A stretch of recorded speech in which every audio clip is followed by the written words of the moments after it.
వాక్యాన్ని చదువుకుందాం. మత్తయి రాసిన సువార్త పాఠం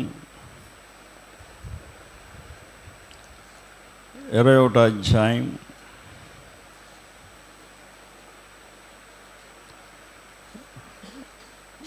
3 వచనాలు చదువుకుందాం. తరువాత యెరూషలేమునకు సమీపించి ఒలీవ చెట్ల కొండ దగ్గరనున్న బెత్షగేకు వచ్చినప్పుడు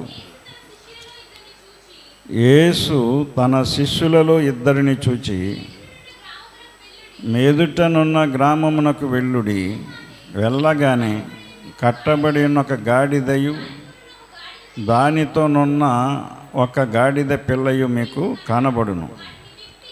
వాటి విప్పి నా యొద్దకు తోలుకొని రండి. ఎవడైనను మీతో ఏమైనను అనిన ఎడల అవి ప్రభువునకు కావలసి ఉన్నవని చెప్పవలెను. వెంటనే అతడు వాటిని తోలుపెట్టునని చెప్పి వారిని పంపాను. ప్రార్థన చేసుకుందాం. ప్రేమ కలిగిన తండ్రి, పరిశుద్ధుడా యేసయ్య, మీకు వందనములు, స్తోత్రములు తండ్రి. చదవబడిన వాక్య భాగమును బట్టి మాతో అందరితో మాట్లాడి మీరే ఘనత మహిమ పొందుకొనమని,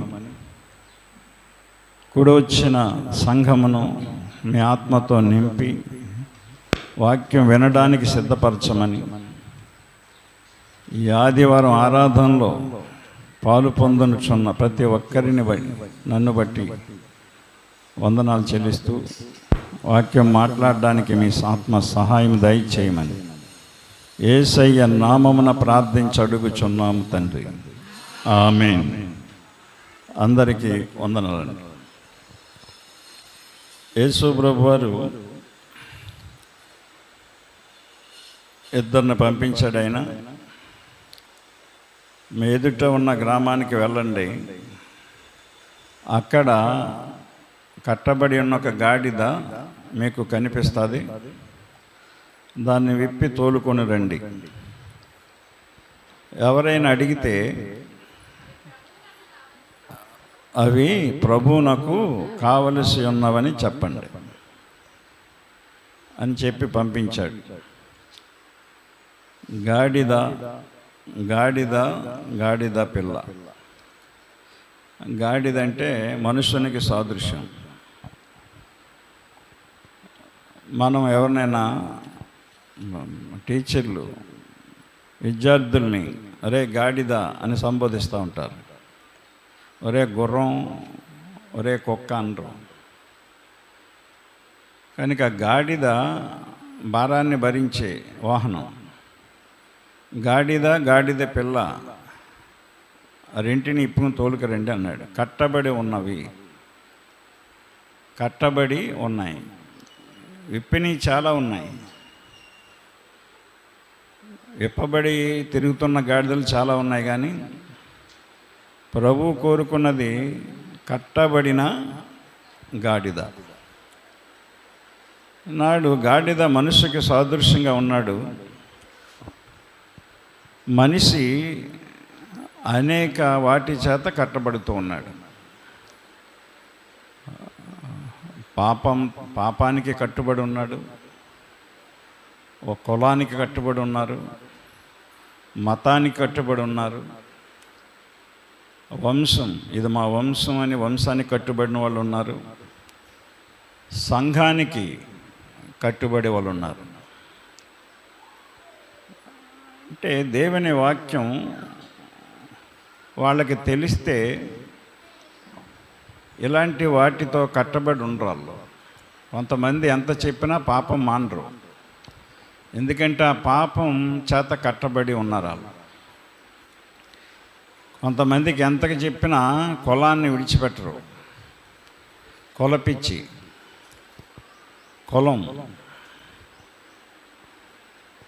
కొంతమంది మతం, మాది హిందూ మతం అని. ఇప్పుడు ఈ రోజున ఎక్కువైపోయింది అది. హిందూ మతం, క్రైస్తవ మతం, ముస్లిం మతాలు కొట్టుకోవటం.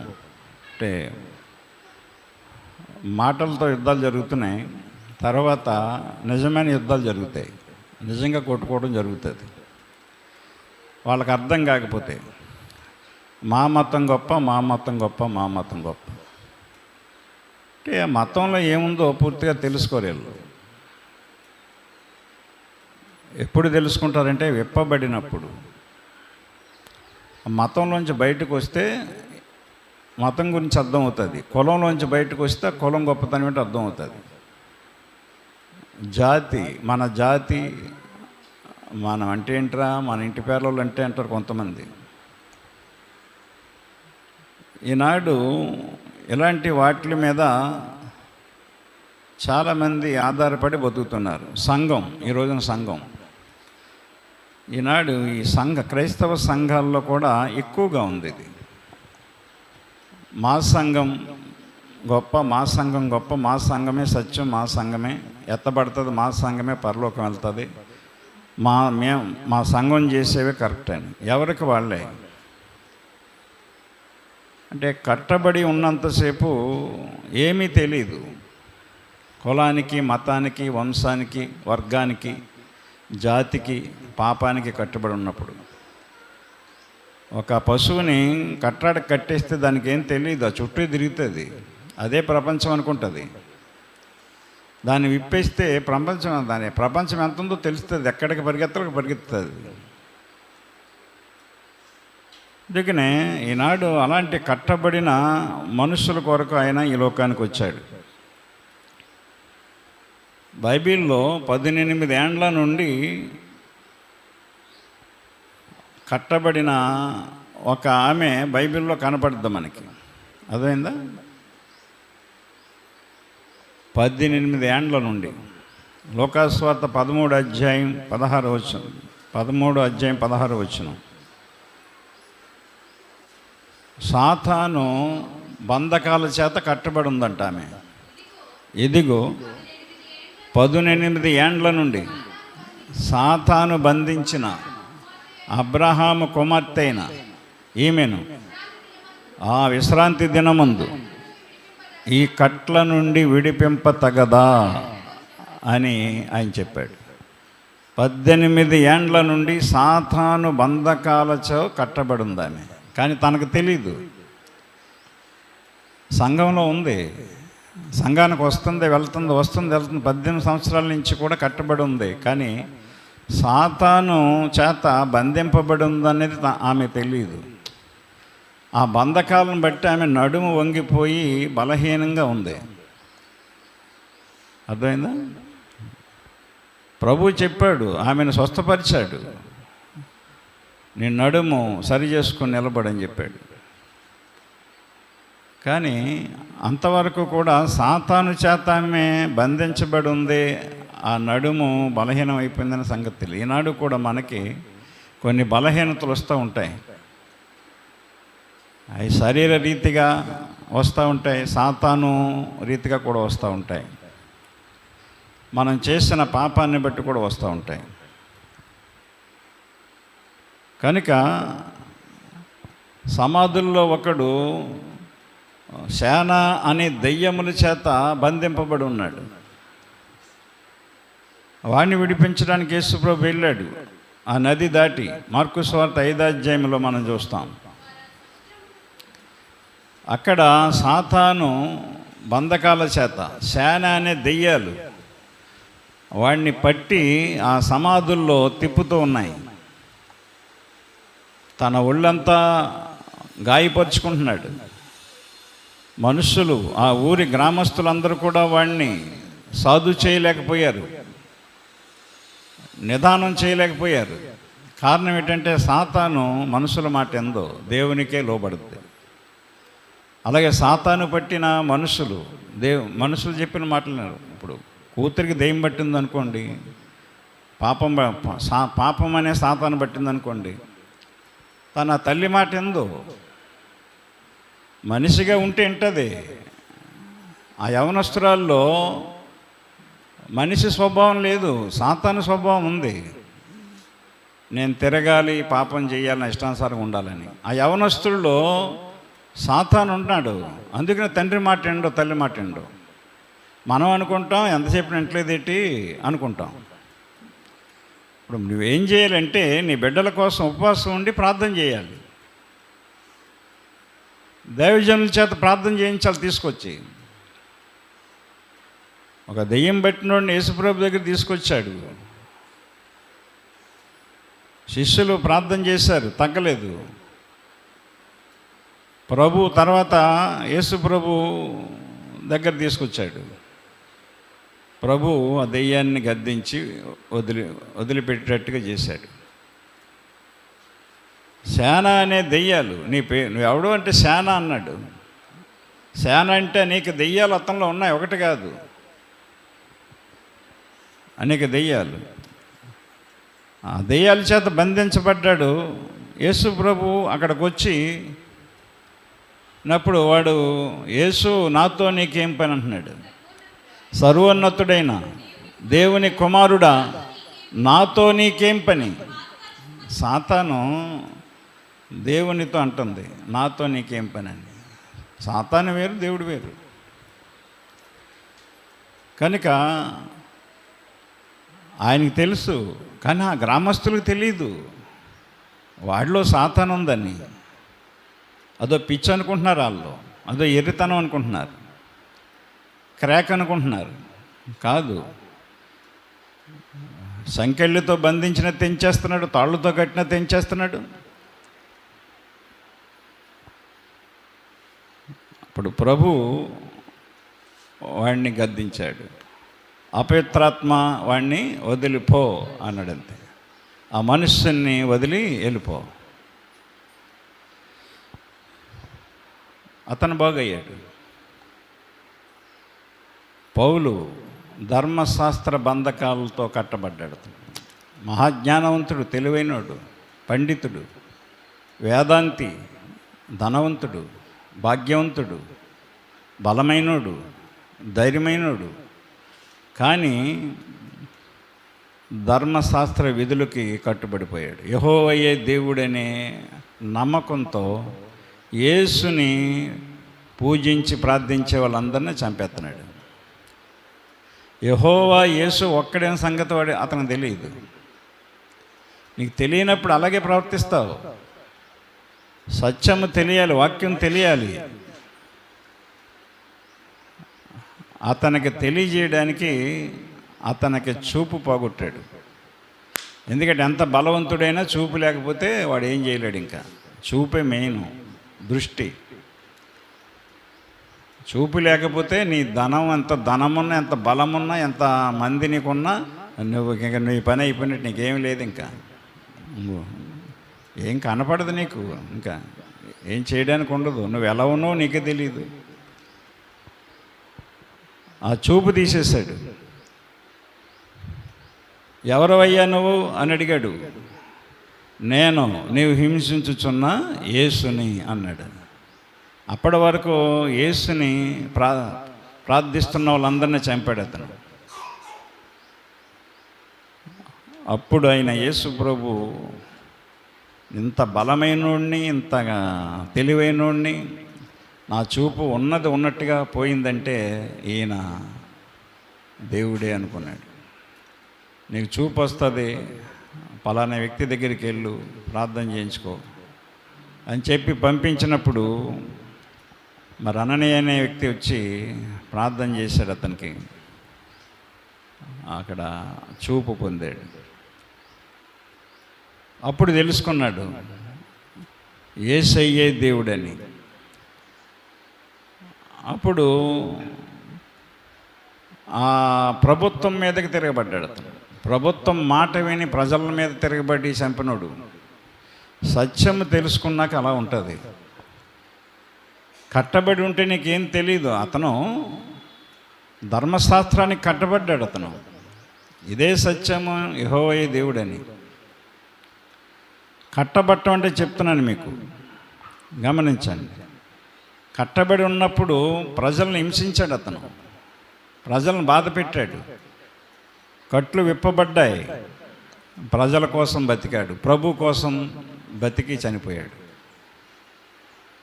146వ కీర్తన 7వ వచనం మనం చదివితే 146వ కీర్తన 7వ వచనం, బాధపడు వారికి ఆయన న్యాయము తీర్చును, ఆకలిగొనిన వారికి ఆహారము దయచేయను. గమనించండి, బాధపడే వారికి ఆయన బాధ తీరుస్తాడు, ఆకలిగొనిన వారికి ఆహారం దయచేస్తాడు ఆయన. 116వ కీర్తన 16వ వచనంలో దావీదు అంటాడు, నీవు నా కట్లు విప్పి, యెహోవా నేను నిజముగా నీ సేవకుడను, నీ సేవకురాలి కుమారుడనై ఉన్నాను, నీవు నా కట్లు విప్పి ఉన్నావు. దావీదు కట్లు విప్పాడు. దావీదుకి స్వాతంత్రం వచ్చింది, ప్రజల్ని నెమ్మదిగా పరిపాలించాడు. కట్లు విప్పబడితే మంచిగా బతుకుతాం, మనం పద్ధతిగా బతుకుతాం, వాక్యాన్ని అర్థం చేసుకుంటాం, ఇతరులను అర్థం చేసుకుంటాం. ఈనాడు క్రైస్తవ సంఘాలకి మా మతమే గొప్ప, మా సంఘమే గొప్ప, ఇది ఎక్కువైపోయింది, బాగా ఎక్కువైపోయింది. గమనించండి, నా చేతిలోంచి ఎవరు విడిపిస్తాడు మిమ్మల్ని అన్నాడు నెబుకద్నెజరు. షడ్రకు, మేషాకు, అబేద్నెగోలు అగ్నిగుండంలో వాడేస్తున్నాను, ఎవడు విడిపిస్తాడు అన్నట్టు. దానియేలు 3వ గ్రంథం 3వ అధ్యాయం 15వ వచనం.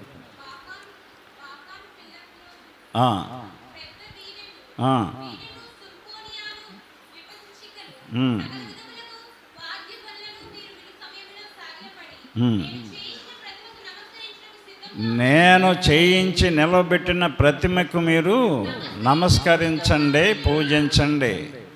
లేని ఎడల, మీరు నమస్కరింపని ఎడల తక్షణమే మండుచున్న వేడిమిగల అగ్నిగుండములో మీరు వేయబడుదురు. నా చేతిలో నుండి మిమ్మును విడిపింపగల దేవుడు ఎక్కడ ఉన్నాడు అన్నాడు. అంతే, మా దేవుడిని చూపిస్తామయ్యా, నువ్వేం కంగారు పడకు నువ్వు అన్నాడు. మేము నమస్కారం చెయ్యం, పూజ చెయ్యం, అగ్నిగుండంలో వేసేసుకున్నారు. వేసేసారు. అప్పుడు వచ్చాడు ఆయన. ఆ మంత్రితో అంటాడు రాజు, మంత్రి మనం ముగ్గురిని వేసాం కదా బంధకాల్లో, నలుగురు కనపడుతున్నారు ఏంటి అన్నాడు. 4వ వాడు దేవతల రూపంలో ఉన్నాడు అంటాడు. అర్థమైందా? అవును రాజా, వాళ్ళని బయటికి రప్పించి అగ్నిగుండం నుంచి పైకి తీయండి అని చెప్పాడు. అగ్నిగుండం నుంచి పైకి తీస్తే వాళ్ళకే ఏమీ కాలేదు. అప్పుడు అర్థమైందా రాజుకి, మీ దేవుడే దేవుడు, నిజమైన దేవుడు. అర్థమైందా? అప్పుడు ఆ రాజ్యం అంతటికి ప్రకటన చేశాడు రాజు.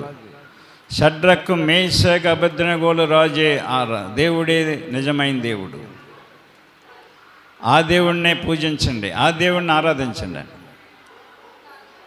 అలాంటి దేవుడు అండి మన దేవుడు. అంటారు తెలియనప్పుడు, కొంతమంది అంటారు తెలియనప్పుడు. ఆ రాజు తెలుసుకున్నాడు, ఆ దేవుడి గురించి ఆ రోజే ప్రకటన చేశాడు. కనుక ఆ అగ్ని బంధకాల్లోంచి దేవుడు వాళ్ళని విడిపించాడు.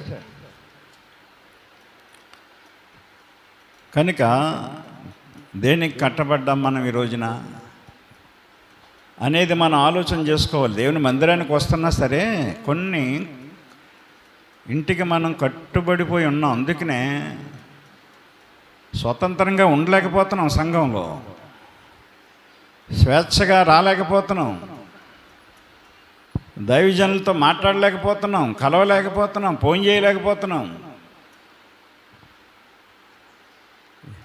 ఇబ్బందులు, అప్పులు, సమస్యలు ఇవన్నీ బంధించేస్తున్నాయి నిన్ను. సత్యాన్ని గ్రహించకుండా ఆపేస్తున్నాయి. నువ్వు కట్టబడిపోతే ఎలాగా? కట్టబడిపోయిన గాడిద దాని చుట్టూ కూడా ఏముంటుందంటే రొచ్చే ఉంటుంది. నువ్వు కట్టబడి ఉంటే నీ బతుకు కూడా రుచిలాగా ఉంటుంది. విప్పుకుని రా, విప్పబడాలి. మనం విప్పడానికి వచ్చాడు ఆయన, నిన్ను విడిపించడానికి వచ్చాడు ఆయన, నీ కట్లు విప్పడానికి వచ్చాడు. నువ్వు వాక్యాన్ని వినాలి, వింటే విప్పబడతావు, వింటే విప్పబడతావు. వాళ్ళు వెళ్ళారు, గాడిద నిప్పు తోలుకొచ్చారు. మత్తయి సువార్త 21 కాడి నుంచి చదువు. 6 వచ్చాం. శిష్యులు వెళ్ళి యేసు తమకు ఆజ్ఞాపించిన ప్రకారము చేసి ఆ గాడిదను దాని పిల్లను తోలుకొని వచ్చి, చూడండి, విప్పి తోలుకొని వచ్చారు. వాటి మీద తమ బట్టలు వేయగా ఆయన బట్టల మీద కూర్చుండెను. గమనించండి, గాడిదని విప్పి తోలుకొని వచ్చారు. వాళ్ళు తోలుకొని వచ్చారు. తోలుకొని వచ్చి ఏం చేశారు? గాడిదకి వాటి మీద తమ బట్టలు వేశారటండి. అదండి, విప్పబడితే నీకు ప్రశస్తమైన వస్త్రం ధరింపజేయబడుతుంది. నీకు గాడిదేంటి? బట్టలు ఎటువంటి? గాడిద మీద బట్టలు వేస్తారు ఏంటి? అది నువ్వు గాడిదలాగా ఉంటే వేయరు. నువ్వు గాడిదలాగా తిరుగుతూ ఉంటే ఎవరో వేయరు నీకు. ప్రభు చెప్పినట్లుగా నువ్వు నడాలి. ప్రభు కావాలని అనుకున్నాడు ఆయన, ప్రభు దగ్గర తీసుకొచ్చారు. ప్రభువుకి ఉపయోగపడబోతున్నాయి. నువ్వు దేవునికి ఉపయోగపడాలి. దేవునికి ఉపయోగకరంగా లేకపోతే ఆ బట్టలు రావు. దారి పొడిగిన నడిచే దారిలో బట్టలు వేయరు, పరచరు. వాటి మీద తమ బట్టలు వేయగా ఆయన బట్టల మీద కూర్చుండెను. జనసమూహములోను అనేకులు తమ బట్టలు దారి పొడుగునా పరిచిరి. కొందరు చెట్ల కొమ్మలు నరికి దారి పొడుగునా పరిచిరి. జనసమూహములలో ఆయనకు ముందు వెళ్ళుచుండిన వారును వెనక వచ్చుచుండిన వారును, దావీదు కుమారుడా జయము, ప్రభువు పేరట వచ్చువాడు స్తుతింపబడునుగాక, సర్వోన్నతమైన స్థలములలో జయము అని కేకలు వేయుచుండి. గాడిదకి ముందు మనుషులే, వెనకాల మనుషులే, చుట్టూ మనుషులే. నీ చుట్టూ కూడా అలాగ ఉంటారండి, నీ మంచి కోరుకుని. గాడి మీద బట్టలు వేసేసారు, అది నడుస్తున్న దారిలో బట్టలు పరిచేశారు. నువ్వు దేవునికి ఉపయోగపడే గాడిదిగా ఉంటే నీ పరిస్థితి అలా ఉంటుంది. కులాన్ని నుంచి విప్పబడాలి, మతాన్ని నుంచి విప్పబడాలి, జాతి నుంచి విప్పబడాలి, పాపము నుండి విప్పబడాలి. నువ్వు కట్టబడిన గాడిదిగా బతకూడదు. మనం విప్పబడాలి, సత్యాన్ని తెలుసుకోవాలి. మనం కొంతమంది విప్పబడినట్టు ఎక్కడ పడితే అక్కడ తిరుగుతారు, ఎక్కడ పడితే అక్కడ ఆగిపోతూ ఉంటారు. కొన్ని సంఘాలకే వెళ్తూ ఉంటారు కొంతమంది. అది కాదు, మంచి చోట నువ్వు నిలబడాలి, మంచి చోట నిలబడాలి. నువ్వు విప్పబడి ఆ రొచ్చులోంచి బయటకు వచ్చి మంచి స్థలములో మంచి చోట నువ్వు నిలిచుండాలి. దుష్టుల ఆలోచన చెప్పున నడవక, పాపుల మార్గమున నిలువక, అపహాస్యులు కూర్చుండు చోటున కూర్చుండక, యెహోవా ధర్మశాస్త్రమునందు ఆనందించుచు దివారాత్రములు దానిని ధ్యానించువాడు ధన్యుడు. ఎక్కడ దేవుని వాక్యం ఉంటే అక్కడ మనం నిలబడాలి. ఎప్పుకొని వచ్చిన మనం దేవుని సత్యం ఎక్కడుంటే, వాక్యం ఎక్కడుంటే అక్కడ మనం నిలబడాలి. అప్పుడు బట్టలు నీ మీద వస్తాయి. బట్టలు పరిచి నీ కాలికి దుమ్ము అవ్వకుండా నడిపిస్తాడు దేవుడు. అర్థమైందా? నీ కాలికి గాయం కూడా అవనివాడు ఆయన. దుమ్మే పడినవాడు, ధూళి నీ మీదకి రానివాడు. దేవుడైనా దేవుడికి తెలిసిపోద్ది నీ హృదయం ఏం ఆలోచిస్తుందో. నువ్వు పైకి మంచిగా కనపడతావు, లోపలది అలాగే ఉంటుంది. లోపల దాన్ని బట్టి నీకు ప్రతిఫలం ఇస్తాడు దేవుడు, పై దాన్ని బట్టి ఇవ్వడైనా. మనుషులు పై రూపమును లక్ష్య పెట్టుదురు కానీ యెహోవానగు నేను అంతరంగమును పరీక్షించువాడన్నాడు. ఆయన హృదయమును పరీక్షించువాడనన్నాడు. మనుషులు లక్ష్య పెట్టు వాటిని యెహోవా లక్ష్య పెట్టడు. అది మనుషులు లక్ష్య పెట్టు వాటిని దేవుడు లక్ష్య పెట్టడు. మనం పై రూపాన్ని లక్ష్య పెడతాం. అందంగా ఉన్నాడా లేదా, అందంగా ఉన్నదా లేదా, నా పిల్ల అందంగా ఉందా లేదా, నా బాబు అందంగా ఉన్నాడు లేదా, మంచి బట్టలు ఉన్నాయా లేదా, పై రూపం. పై రూపాన్ని మనం చూస్తాం, పైకి బాగు చూస్తాం, లోపలంతా కుళ్ళిపోతూ ఉంటుంది. పైకి బాగానే ఉంటారు కొంతమంది. హాస్పిటల్కి వెళ్ళినప్పుడు ఆ స్కానింగ్లు ఎక్స్రేలు తీసినప్పుడు లోపల ఏముందో కనపడుతుంది. అన్నీ లోపల చెడిపోయికి వెళ్తున్నారు కొంతమంది, ఇంకా లాభం లేదు. పైకి బాగానే ఉంటున్నారు. మా ఫ్రెండ్ వాళ్ళ అమ్మాయికి 2 కిడ్నీలు లేవు, కానీ బాగానే ఉంది, బాగానే తింటుంది, బాగానే ఉంటుంది, తిరుగుతుంది. సడన్గా పడిపోయిందంట. ఓ రోజు హాస్పిటల్ తీసుకెళ్ళారు. అర్థమైందా? యవనస్తురాలు, డిగ్రీ చదువుతుంది. టెస్టులు అన్నీ చేస్తే కిడ్నీలు 2 పోయినాయి అన్నారంట. తాగదు, తాగుడు అలవాట్లేదు, సిగరెట్ అలవాట్లేదు, ఏ అలవాట్లు లేవు, కిడ్నీలు 2 పోయాయి. పైకి బాగానే ఉంది, పడిపోయి తీసుకెళ్ళి చెకప్లు చేసేదాకా తెలియలేదు లోపల 2 పోనీ అని. ఒకటి కాదు, 2 పోనీ.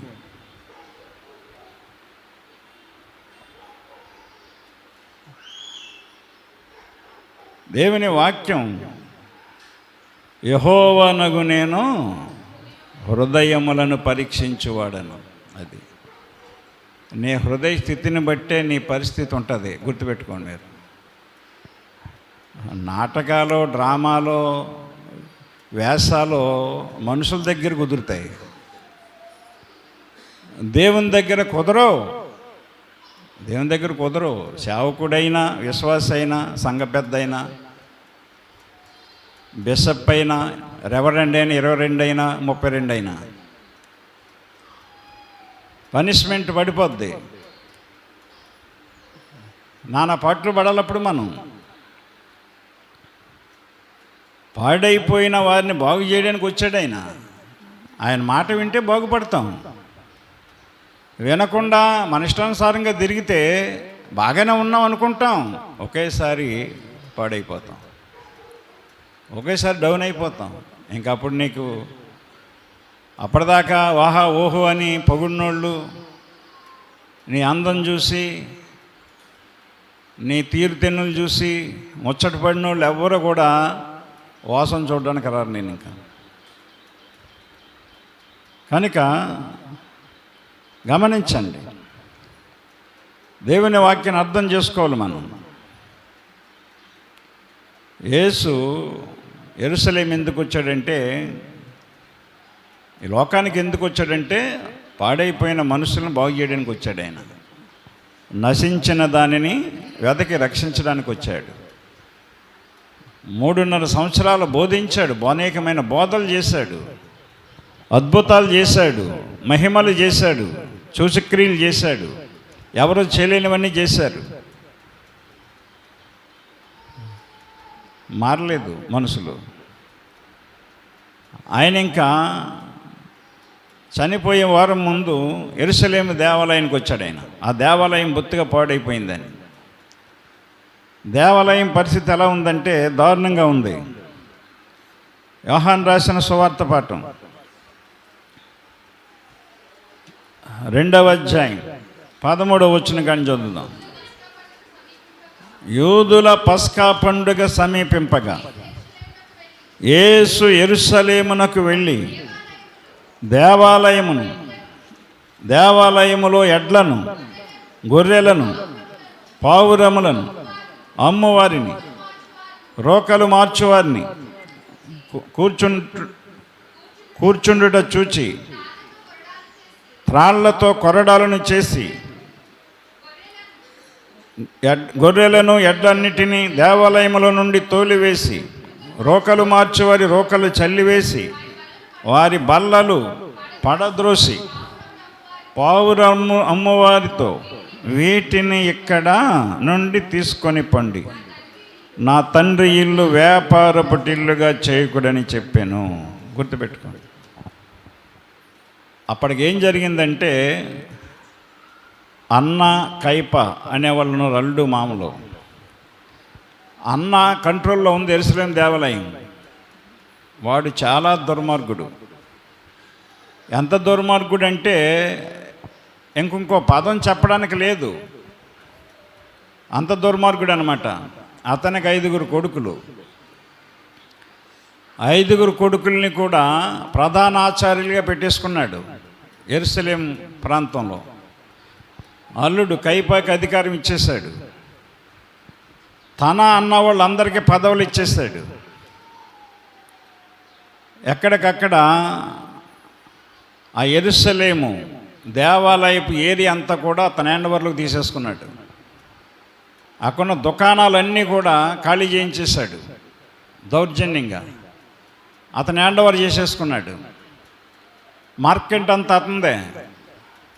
యెరూషలేము దేవాలయం కూడా అతను హ్యాండ్ఓవర్లోకి తీసేసుకున్నాడు. ప్రార్థనలో ఏమిలో పండవతలుగా అన్నాడు. ఆ దేవాలయం పెద్దది. కొన్ని భాగాలు చేసి ఎడ్లు అమ్ముకోవటం, గొర్రెలు అమ్ముకోవటం, పావులు అమ్ముకోవటానికి ఇచ్చేశాడు. ప్రతి నెల రెంట్లు వచ్చేస్తున్నాయి. అది చెక్ వేసినప్పుడు అలా చేసేసాడు. ఆరాధన లేవు, ప్రార్థన లేవు. ప్రజలకి ఇంకా దేవుణ్ణి ఆరాధించే అవకాశం లేదు. అన్న కైప అనేవాళ్ళు, ఆ పాటలో కూడా ఉంటుంది అది వాళ్ళ గురించి. అర్థమైందా? అంత దుర్మార్గుడు అనమాట.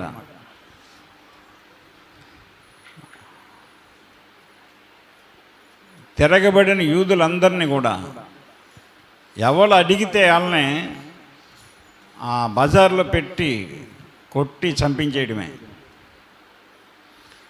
అడిగితే చంపేయడమే. అంత దారుణంగా, అంత దుర్మార్గంగా, అంత ఘోరంగా అతను నడిపించాడు. యేసు ప్రభుతో పాటు వేలాది మంది వచ్చారు యెరూషలేం. ఓసన్నా జయము, ఓసన్నా జయమని కేకలేసుకుంటూ. అర్థమైందా? ఆ జనాలతో వచ్చి ఆయన దేవాలయంలోకి వచ్చాడు. గమనించండి. ఎడ్లను, గొర్రెలను, పావురములు అమ్మవారిని, దేవాలయములో ఎడ్లను, గుర్తుపెట్టుకోండి, మాట గుర్తుపెట్టుకోండి మీరు. అది దేవాలయములో ఎడ్లను, గొర్రెలను, పావురులను అమ్మవారును. రోకలు మార్చువారంటే వడ్డీలకు ఇచ్చేవాళ్ళు వీళ్ళు. అప్పుడు బలి ఇవ్వాలనుకోండి, నువ్వు వచ్చావు, డబ్బులు ఏమి లేవు, నువ్వు ఆ పసక పండుగకు వచ్చి తప్పనిసరిగా బలి ఇవ్వాలి. ఏమీ లేని వాళ్ళు అయితే పావురం కొని ఇచ్చేవాళ్ళు బలి. కాస్త మాదిరిగా ఉన్నవాళ్ళు గొర్రెని, ఇంకా బాగా ఉన్నవాళ్ళకి ఎద్దుని, ఇలాగా. అప్పుడు నీకు డబ్బులు లేవు, ఆ పండక్కి ఇబ్బందుల్లో ఉన్నావు, నువ్వు అక్కడికి వచ్చేస్తే అక్కడ నీకు అప్పిస్తారనమాట. వీళ్ళు రోకలు మార్చువారంటే వాళ్ళు అక్కడ నీకు అప్పిస్తారు. వీళ్ళు అప్పించి దానికి వడ్డీ తీసుకుంటారు. దేవుని దేవాలయంలో పరిస్థితి అలా ఉంది ఈ రోజున. ఆ రోజున అలా ఉంది, ఈ రోజున కూడా ఇలాగే ఉంది. ఈ రోజున కూడా ఇలాగే ఉంది. అర్థమైందా? ఈనాడు కూడా విశ్వాసంగా ఉండవలసిన మనం, గొర్రెలుగా ఉండవలసిన మనుషులు మేకల్లా ఉంటున్నారు సంఘంలో. విశ్వాసం ఎక్కడ ఉంటుంది? విశ్వాసం ఏది? ఆమె విశ్వాసి అని చెప్పడానికి అవకాశం ఉందా? అతని విశ్వాసం అండి, మంచి విశ్వాసం అండి అని సంఘంలో చెప్పడానికి ఉందా? ఏలెత్తి చెప్పడానికి ఉందా? అంటే విశ్వాసులు అంటే గొర్రె స్వభావం కలిగి ఉండాలి మనం. ఇక్కడ విశ్వాసులు ఉండవలసిన స్థానంలో గొర్రెలను పెట్టారు వీళ్ళు దేవాలయంలో. ఎడ్లను, అర్థమైందా? ఎడ్లను పెట్టారు ఇక్కడ. గమనించండి, వ్యాపారం. పౌరాలు, పరిశుద్ధాత్మ ఉండవలసిన దేవుని మందిరంలో పౌరాలు, అమ్మకం, ఇవన్నీ కూడా ప్రభు వచ్చే రోజున, ఈ రోజునే ఇదే ఆదివారం వచ్చి అవన్నీ చెడగొట్టేశాడు వ్యాపారం అంతా. ప్రజలందరూ ఆయన అనుకున్నారు. అప్పుడు సెక్యూరిటీ గార్డ్స్ వీళ్ళెవరు కూడా తిరగబడితే ప్రజలు కొట్టేస్తారు, ప్రభు వెనకాల ఉన్నవాళ్ళు. అంచేత అక్కడ అన్న ఏం చేయలేకపోయాడు, అతను ప్రభుత్వం ఏం చేయలేకపోయింది. ఆ మందిరాన్ని అన్నీ తోలేసి శుభ్రం చేసేసాడు. గమనించండి, క్లీన్ చేసేసాడు ఆయన. అప్పుడు ఆ పస్కా పండుగ దినాన్ని అనేక మంది ఆ దేవాలయానికి వచ్చే మనుషుల్ని ఆయన అక్కడ బాగు చేశాడు ఆయన. నాడు మందిరాలు దొంగల గుహగా ఉండకూడదు, దేవునికి ఉపయోగపడే స్థలాలుగా ఉండాలి. గమనించండి, సేవకులు, ఎద్దులంటే సేవకుడు ఎద్దులా పనిచేయాలండి. తిని తొంగకూడదు సేవకుడు. పాస్టర్లో తిని పండుకోకూడదు, సుఖం అనిపించకూడదు. ఎద్దు ఎప్పుడు పనిచేస్తూ ఉంటుంది, అలాగే సేవకుడు పని చేస్తూ ఉండాలి, సువార్త ప్రకటించాలి. సేవకులు ఉండే స్థానంలో ఎద్దులున్నాయి, విశ్వాసులు ఉండే స్థానంలో గొర్రెలున్నాయి, పరిశుద్ధాత్మ ఉండవలసిన స్థానంలో పౌరాలు ఉన్నాయి. ఆ విధంగా మార్చేశారు. దొంగలుగా, మోసగాళ్ళుగా, అన్యాయస్తులుగా, వడ్డీ వ్యాపారస్తులుగా, మొత్తం అన్న మార్కెట్ అంటే భయం అందరికీ. అంత దుర్మార్గుడు అనమాట. గమనించండి,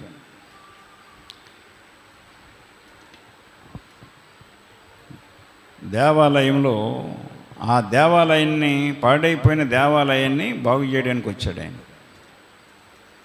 అలాగే ప్రతి దేవాలయం కూడా దేవునికి ఆలయంగా ఉండాలండి. మనం కూడా, ప్రతి మనిషి కూడా తన దేహాన్ని దేవాలయంగా మార్చుకోవాలని చెప్పాడు ఆయన. ఈ దేవాలయంలోకి రావాలి మనం, మన దేహమే దేవుని ఆలయంగా మార్చుకోవాలట. అది అర్థమైందా? దేవుని ఆలయంగా ఉండవలసిన మన దేహంలో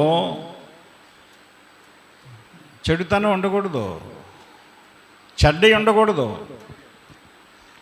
కొరింథీకి రాసిన మొదటి పత్రిక పాఠంలో 3వ అధ్యాయం 16వ వచనంలో చెప్తాడు, మీరు దేవుని ఆలయమై ఉన్నారనియు దేవుని ఆత్మ మీలో నివసించుచున్నాడనియు మీరు ఎరుగరా.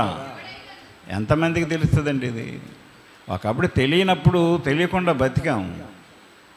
మనం దేవుని ఆలయమని మనకు తెలియదు, దేవుని ఆత్మ మనలో ఉండాలనే సంగతి తెలియనప్పుడు మన ఇష్టానుసారంగా జీవించాం. దేవుణ్ణి తెలుసుకున్నాం, దేవుని మందిరానికి వస్తున్నాం. మరి వచ్చినప్పుడైనా దేవుని మాటలు విని మనం అర్థం చేసుకుని మార్చుకోవాలి కదా. దేవాలయం కింద దేవుని మందిరానికి రానోళ్ళకి తెలియదు ఏమని. మనం కూడా రానప్పుడు మనకు తెలియదు, వచ్చినా మనం గ్రహించలేం కొంతమంది. ఇక్కడ ఏం చెప్తున్నాడైనా, మీరు దేవుని ఆలయమై ఉన్నారనియు దేవుని ఆత్మ మీలో నివసించుచున్నాడనియు మీరు ఎరుగరా. ఎరగట్లేదు ఇంతవరకు కూడా. ఎన్నో సంవత్సరాల నుంచి వస్తున్నాం కానీ ఎరగట్లేదు. ఎరగరా. ఎవడైనను ఎరగకుండా తెలుసుకోకుండా దేవుని ఆలయమును పాడు చేసిన ఎడల, దేవుని ఆలయమును పాడు చేసిన ఎడల అంటే నీ దేహమనే దేవుని ఆలయాన్ని పాడు చేసిన ఎడలని అర్థం. అది నీ దేహమనే దేవుని ఆలయాన్ని నువ్వు పాడు చేసినట్లయితే, పాడు చేసుకున్నట్లయితే దేవుడు నిన్ను పాడు చేయను. పాడు చేసుకోవటానికి కాదు, మనం బాగు చేసుకోవటానికి వస్తున్నాం ఇక్కడికి. మరి ఇక్కడికి వచ్చి దేవుని మందిరానికి వచ్చి ఇంకా తాగేవాళ్ళు ఉన్నారు, ఇంకా తిరిగేవాళ్ళు ఉన్నారు, తప్పుడు పనులు చేసేవాళ్ళు ఉన్నారు. ఏంటిది? మరి ఆయన వచ్చి నీ కొరకు నా కొరకు శ్రమలు పట్టడం, తిట్లు పట్టడం, అవమానాలు పట్టడం, సిలువ మీద మేకులు కొట్టించుకోవటం, ఇదంతా వృధా అయిపోతుంది కదా. నువ్వు నిన్ను కనిపెంచిన తల్లి తండ్రి మాట వినకుండా నీ ఇష్టానుసారంగా నువ్వు ప్రవర్తిస్తే నీ తల్లి తండ్రి కష్టం అంతా వ్యర్థమైపోతుంది కదా. తల్లి నవమాసాలు మోసి రక్తమాంసాలు నీకు పంచి పాలిచ్చి తర్వాత బొవ్వబెట్టి తర్వాత నీకు కావలసినవన్నీ సమకూర్చి నువ్వు నిన్ను ఎదిగి వృద్ధిలోకి వచ్చి నువ్వు యవనస్తుడు అయిన తర్వాత నీ తండ్రిని తల్లిని తిరస్కరిస్తే వాళ్ళ బాధ ఎలా ఉంటుందో నీకు తెలుసా? అలాగే నీ కొరకు ఆయన తన రక్తం ఇచ్చి నిన్ను సంపాదించుకున్నాడు ఆయన. అదే కొరింథీ పత్రిక 6:19 మీ దేహము దేవుని వలన మీకు అనుగ్రహింపబడి మీలోనున్న పరిశుద్ధాత్మకు ఆలయమై ఉన్నదని మీరు ఎరుగరా? మీరు మీ సొత్తు కారు, విలువ పెట్టి కొనబడిన వారు గనుక మీ దేహముతో దేవునిని మహిమపరచుడి అన్నాడు ఆయన. నేను ఇంకా తాగుతాను, నేను ఇంకా తిరుగుతాను, నేను ఇంకా నా శరీరంతో నా ఇష్టానుసారంగా ప్రవర్తిస్తాను. ఏంటిది? నీ ఇష్టానుసారంగా ప్రవర్తిస్తే నిన్ను తప్పనిసరిగా పాడు చేస్తాడు దేవుడు. నేను ఎవడో బాగు చేయడు, ఏ మనిషిని కూడా నీ దగ్గరికి రానివ్వడు ఆయన. ఇంకా నిన్ను పట్టించుకోనివ్వడు ఆయన. మీ దేహము దేవుని వలన మీకు అనుగ్రహించబడింది.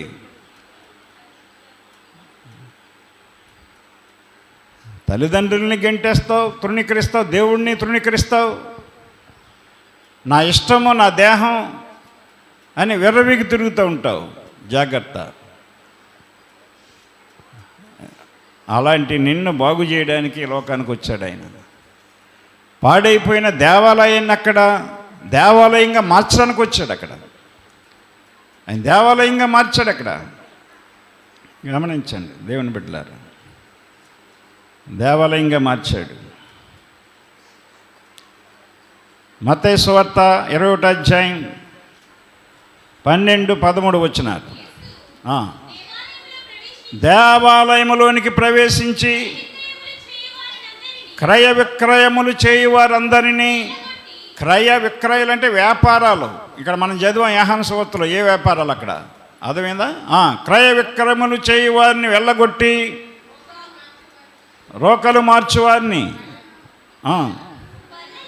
బల్లలను గొవ్వలము వారి పీఠములను పడద్రోసి నా మందిరము ప్రార్థనా మందిరమనబడును అని వ్రాయబడి ఉన్నది.